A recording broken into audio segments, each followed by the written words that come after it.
Happening today, the USS Midway honoring veterans from the Vietnam War, 50 years now after the last U.S. troops left Vietnam. Yeah, the ship held a ceremony commemorating the end of the war here today. CBS 8's Dana Marie McNichol live from the USS Midway now with more on the sights and sounds out there. Dana Marie. Well, Eric and Netta, despite the rain and wind that is whipping on the top deck here at the Midway, today was all about tributes for the service and sacrifice those who fought in the Vietnam War should receive. Now, I spoke to so many veterans who say that it wasn't the same excuse me, when they came home. So this ceremony was received with great appreciation. It seems like it's been a long time coming. I've been in San Diego 10 years and spent 50 years in New England, and no one ever said, you know, by your leave. But since I've been here, I've been honored a few times. I've been honored at Petco Park. I was on the honor flight to Washington, D.C. back in November. And I can honestly say it's greatly appreciated. And it's actually kind of cathartic after all the years. It's a good feeling.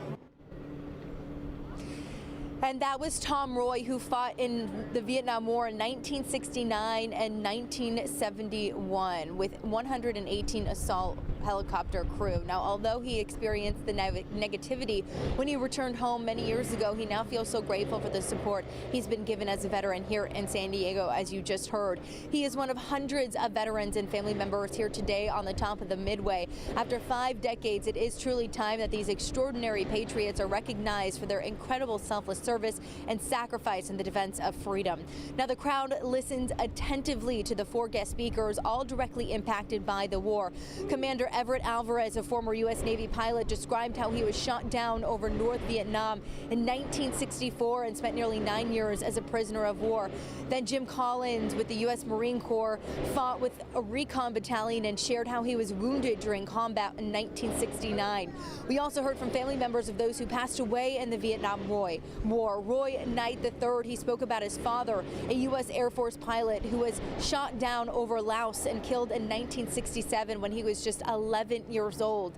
These stories were shared on the big stage and amongst the veterans in the audience. And of course, again, today, all the hard work and dedication and our sacrifice was honored, especially those who weren't able to come home. And it was amazing to see the family members be here with them, exploring some of those aircrafts, even on the top deck, thinking, I heard a mom and dad say, did you ever think that you were going to be here with me in one of these aircrafts? And it was a really special moment to witness. So this was a really important day, 50th anniversary of the Vietnam War. I'm Dana Marie McNichol, coming to you from the Midway. Still deserve all that recognition all these decades later, don't they? Absolutely. Awesome. Glad we could give it to him. Thank you, Dana Marie.